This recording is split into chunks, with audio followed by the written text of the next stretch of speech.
Let's get to stage 3, Dennis. Stage number 3. This is my favorite and most restaurant owners' least favorite topic.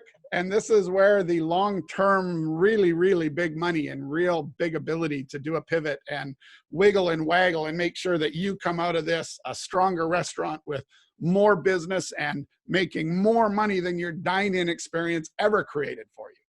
You need to collect and learn to use or buy into a system that just has a bunch of the basics built in, so you don't need to learn it yet. Your customer data. Every chance you get, you need to get to know your customer. Our customers laugh at us because we have a 4-letter word that we use all the time, and it's always the same as data. They're like, Craig, can you say anything else? I know. It's all about the data. And we hammer that home. When they get tired of us saying data, we say data.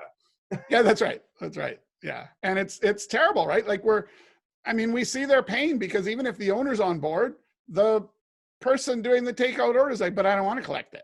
Right? Like we get it. We see your pain. The problem is the person who's taking the orders for you isn't about to lose their house because the restaurant's going broke. Like, you just have to realize the new reality has new rules. And you're going to have to get your people to adopt the things that will allow you to save your business. Or by all means, give the keys back and walk away.